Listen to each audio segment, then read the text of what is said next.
भल सुमृत जहरायो हो रमैया राम, धोखे कियो विश्वास हो रमैया राम। सो तो है बंसी कसी हो रमैया राम, सोरे कियो विश्वास हो रमैया राम। नमस्कार दोस्तों, मैं अविनाश दास रेशनल कबीर यूट्यूब चैनल में आप सबका हार्दिक स्वागत करता हूं। साथियों, यदि आपने चैनल को सब्सक्राइब नहीं किया है तो सब्सक्राइब जरूर करें, शेयर करके अपने हर साथियों तक पहुंचाएं, हर ग्रुपों में पहुंचाएं और पूरे देश को तर्कशील बनाने में चैनल की मदद करें, वैज्ञानिक सोच पैदा करने में चैनल की मदद करें और दोस्तों प्रेम और भाईचारा और आपसी सौहार्द को बढ़ावा देने में इस चैनल का सहयोग करें। ये चैनल का उद्देश्य किसी भी वर्ग, जाति, संप्रदाय या व्यक्ति विशेष को तकलीफ देना नहीं है दोस्तों, दिल दुखाना नहीं है, बल्कि सबके दिलों में ये अवेयरनेस पैदा करना है और सबको जो है बुद्धिजीवी बनाना है, तर्कशील बनाना है, वैज्ञानिक सोच वाला बनाना है और मानवता प्रेमी बनाना है। इस प्रकार से दोस्तों इस चैनल का उद्देश्य है। मैंने शुरू में सतगुरु कबीर साहब की कुछ बानियां मैंने बोली है, इस बानी का संक्षेप में अर्थ कर दूं, इसके बाद फिर चलते हैं आज के मनुस्मृति के चैप्टर पर। भल सुमृति जहराय हो रमैया राम, धोखे कियो विश्वास हो रमैया राम। सो तो है बंसी कसी हो रमैया राम, सोरे कियो विश्वास हो रमैया राम। ये 4 लाइन का अर्थ करूंगा दोस्तों। वैसे तो ये कविता जो है 16 लाइन का है, लेकिन मैं 4 ही लाइन बोलूंगा क्योंकि टाइम बहुत लगता है। सतगुरु कहते हैं, तुम अच्छी तरह से स्मृतियों में जहरा गए हो, यानी फंस गए हो, उसमें बझ गए हो भी कहते हैं, बझ नहीं बझ, अच्छी तरह से फंस गए हो किसमें? स्मृतियों में, स्मृति की वाणी में। ऐ रमैया राम, यह रमैया राम का मतलब जो है किसी अयोध्या का राजा राम नहीं है। कबीर साहब जहां भी राम शब्द बोलते हैं दोस्तों, यदि उसको जो है ना डिबंग करते हैं तो समझ लो कि वो अयोध्या वाला राम, और कहीं कहीं पर तो स्पष्ट बता के डिबंग करते हैं कि दशरथ सुख त्यों लोग कहीं जाना, राम नाम का मरम है आना। और भी कहीं कहीं कठोर हो जाते हैं, वह रघुनाथ ना ब्याही सीता जल पसाण नहीं बंधा, सिरजनहार न ब्याही सीता जल पसाण नहीं बांधा, वह रघुनाथ एक कै सुमरे जो सुमरे सो अंधा। ये तो फटकार देते हैं। तो यहाँ रमैया राम जो कहते हैं ना दोस्तों, कबीर वाणी में बहुत बार राम राम शब्द आएगा। इस पे आप लोगों को भटकना नहीं चाहिए। सतगुरु ने राम शब्द का प्रयोग आपके लिए किया है, हर चेतन प्राणी के लिए किया है, हर मनुष्य के लिए किया है। और कबीर शब्द का प्रयोग भी जब अपने मुख से करते हैं ना तो अपने लिए नहीं करते, आपको भी वो कबीर कहते हैं। वो मस्त मौला स्वभाव के थे, इसलिए ऐसा वो कहा करते थे। अब अच्छा लगता रहा होगा सुन करके। सतगुरु ने कहा, हे रमैया राम, हे लोगों, तुम अच्छी तरह से स्मृतियों की वाणी में फंस गए हो। अब कहते हैं, धोखे कियो विश्वास, तुम जिस पर विश्वास किए हो ना उसमें धोखा खाओ, उसमें तुम्हारी भलाई नहीं। वो है क्या चीज? सो तो है बंसी कसी हो रमैया राम, सोरे कियो विश्वास हो रमैया राम। वो क्या है? बंसी कसी है। बंसी कसी क्या होता है दोस्तों? एक बांस का डंडा होता है, उस डंडा में एक रेशम के धागा बंधा हुआ होता है, उस धागे में एक कांटा होता है, ऐसे डबल कांटा, और ये मुड़ा हुआ कांटा में केचुआ फंसा दिया जाता है, और जो है उसको पानी में डुबाते हैं। और केचुआ को खाने के लिए जब मछली आती है तो कांटा में फंस जाती है। बहुत लोग जानते होंगे, बहुत लोग नहीं जानते। और जब वजन लगता है, वो धागा डूबने लगता है, तब जान जाता है कि कोई ना कोई फंस गया। वो मछुआरा उसको बाहर निकाल के मछली को मार डालता है। सदगुरु कहते हैं जिस प्रकार मछुआरा उस मछली को फंसाने के लिए केचुआ का चारा डालता है, उसी प्रकार ये लोगों स्वर्ग का चारा, भगवान का चारा, ये भगवान केचुआ है, ये स्वर्ग केचुआ है, स्वर्ग के सुख केचुआ है। इस प्रकार के लोभ दिखा करके तुम्हें जो है शोषक लोग मतलब स्वेच्छा से अधीन रखना चाहते हैं। हम लोग इसको मानसिक गुलामी कहते हैं। स्वेच्छा से यानी पकड़ करके गुलामी कराना अलग चीज है। स्वेच्छा से गुलामी, ऐसा करोगे तब तुम्हें स्वर्ग मिलेगा, ऐसा करोगे तब तुम्हें भगवान मिलेंगे। यहाँ देखो ना, राधा स्वामी एक तो पंथ चला है, ईश्वर और भगवान के चक्कर में फंसा के हर गांव के लोगों के पास जाएंगे और कहेंगे आज तुम्हारे मोहल्ला का ड्यूटी है, आज तुम्हारे मोहल्ला का ड्यूटी है। और वो जो है ना, कुछ लोग तनख्वाह से काम करने वाले होते हैं, वो क्या करते हैं दोस्तों, वो उनको जो है ब्रेन वॉश करते हैं कि यहाँ सेवा करोगे तो स्वर्ग में जो है आपको ऐसा मिलेगा, सचखंड में परमात्मा के दरबार में ये सुख मिलेगा, वो सुख मिलेगा। और यहाँ सेवा नहीं करोगे तो ज्योति निरंजन, ओमकार, ररमकार, सोहम, सतनाम, ये पांचों नाम को रटोगे ना, तब भी स्वर्ग नहीं मिलेगा, सचखंड परमात्मा नहीं मिलेगा। ऐसा करके दोस्तों वो लोग सेवा का पाठ पढ़ाते हैं। उनकी सेवा कैसे है मालूम, उसमें कोई करोड़पति लोग सेवा करने नहीं जाते। एक गरीब मजदूर लोगों को सब इकट्ठा करके और 10 दिन 15 दिन जो है अपने खेत में काम कराएंगे और मजदूरी नहीं देते दोस्तों। इस तरह खून चूसते रहते हैं।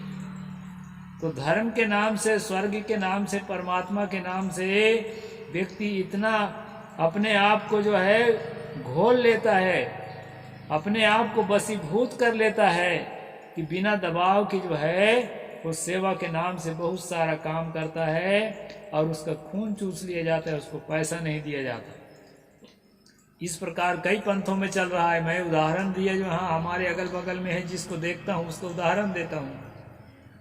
तो दोस्तों सदगुरु ने कहा, सो तो है बंसी कसी हो रमैया राम। जैसे मछली जो है केचुआ को अपना चारा समझ करके फंस जाती है, वैसे जो भगवान को, स्वर्ग को, सचखंड को, परमात्मा को अपना चारा समझकर, अपना सुख का साधन समझकर तुम लोग फंस रहे हो।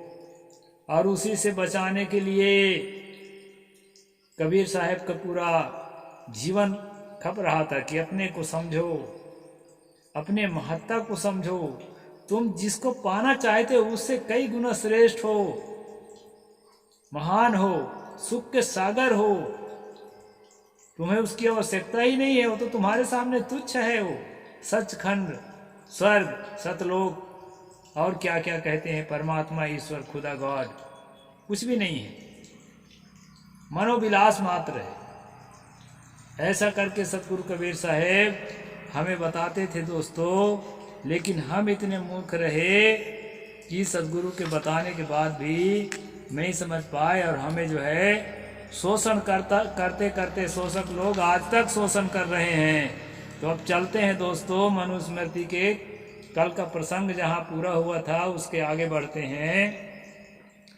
कल हमने ये पढ़ा था कि पेड़, मांस, मधु, घी, गंध, औषधि, रस, फूल, फल, कंदमूल, पत्ते, साग, तृण, चमड़ा, बांस का बर्तन, मिट्टी के पत्थर इत्यादि के जो काम करते हैं, इस तरह से उद्योग करते हैं, इस तरह से व्यापार करते हैं, उन लोगों को आमदनी का 6वां हिस्सा जो है सरकार को कर देना है। उस समय के सरकार को, मनु के समय के सरकार को।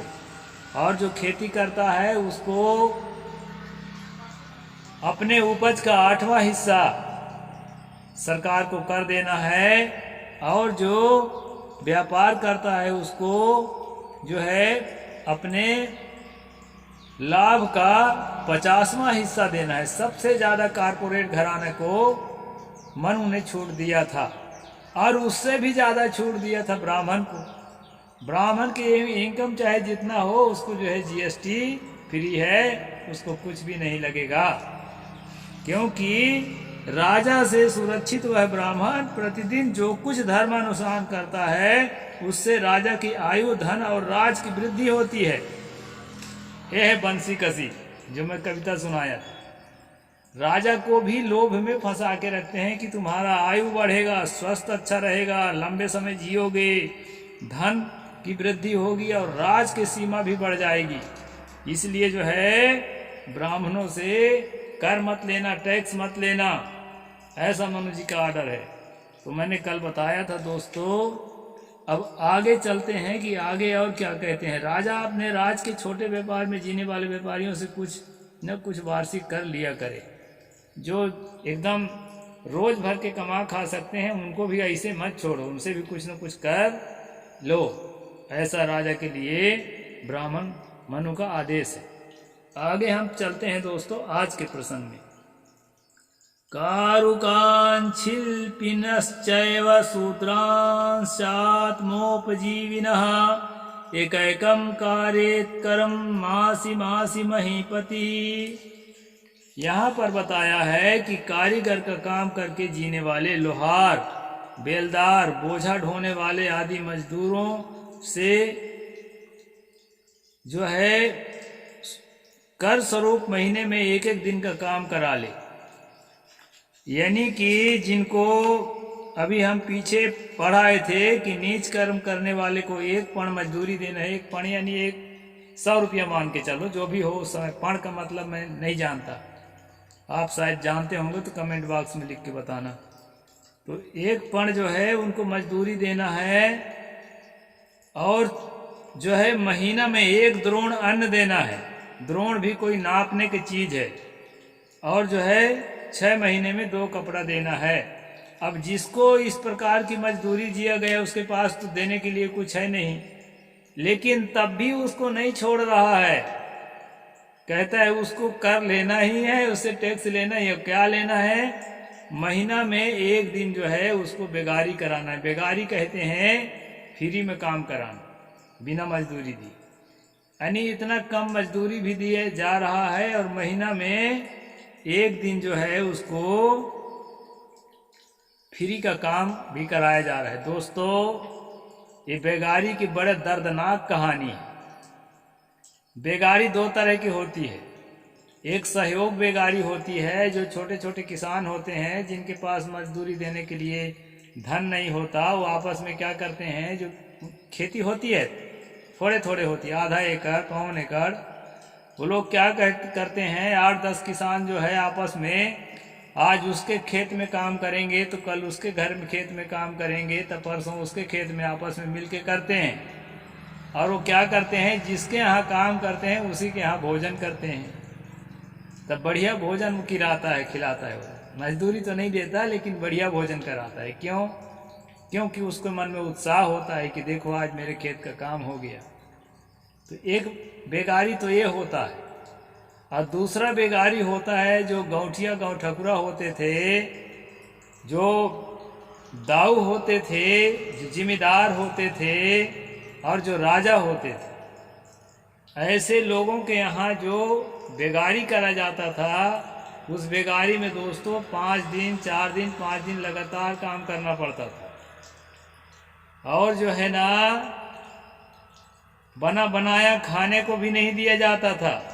घुनायन, घुना का मतलब जिसमें कीड़े लग गए हों, जो खाने के लायक न रह गया हो, ऐसे घुनायन को छांट करके और मजदूरों को दे दिया जाता था। उसी को बेगारी कहते थे। और दोस्तों, जितने लोगों को बुलाया जाता था, उनमें से अगर कोई किसी कारणवश नहीं आया तो उसके यहाँ सिपाही पहुंचते थे और कोड़ों से उसकी पिटाई करते थे। मैं ये सब बात कैसे जानता हूँ? मैं तो आज का आदमी हूँ। मैं ऐसे जानता हूँ दोस्तों, मैं जहाँ पैदा हुआ वो अंग्रेजों के अधीन नहीं था। वो राज, रीवा रियासत आप नाम सुने होंगे।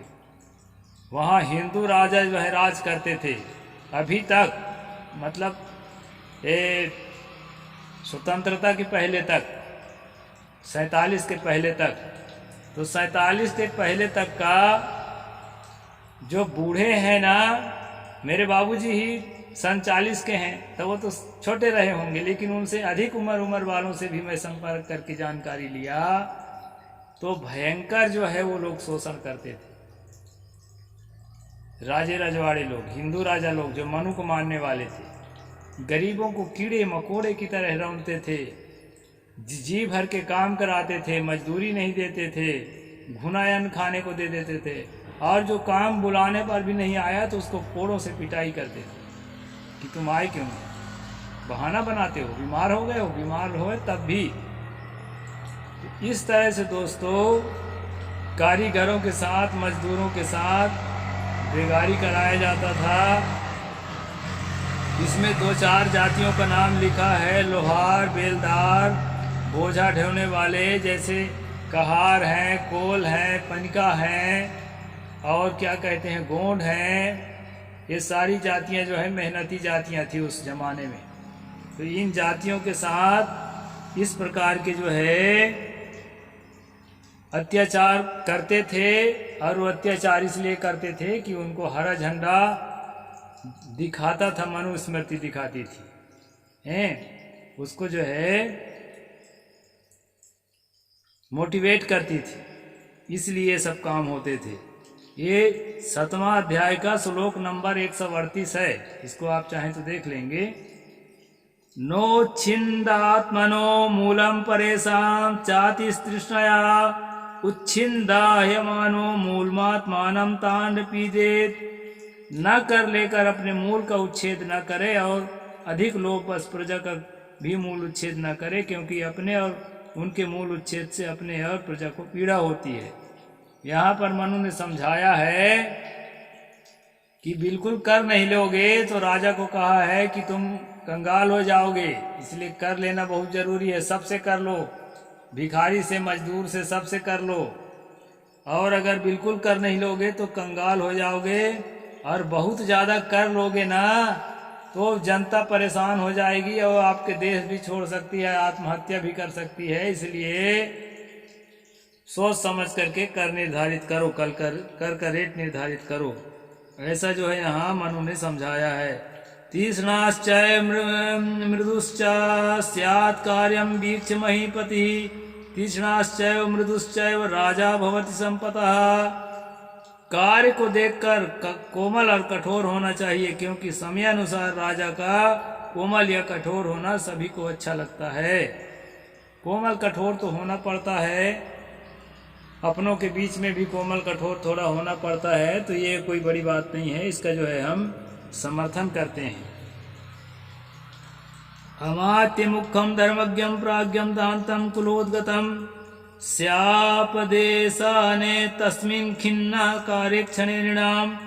यदि प्रजाओं का कार्य देखने में मन न लगता हो तो राजा अपने स्थान धर्मज्ञ, प्रवीण, जितेंद्रिय, सत्यशील, कुलीन और श्रेष्ठ मंत्री को नियुक्त करे। जो अच्छा मंत्री, कार्य कुशल हो, जिसको काम का अनुभव हो, ऐसे आदमी को छोड़ करके राजा को आराम करना चाहिए। आज जैसे बड़े बड़े मालिक लोग मैनेजर रखते हैं और मैनेजर के सहारे जो है पूरा मैनेजमेंट करते हैं, और जो है आखिर में उसका हिसाब किताब समय समय से लेते रहते हैं।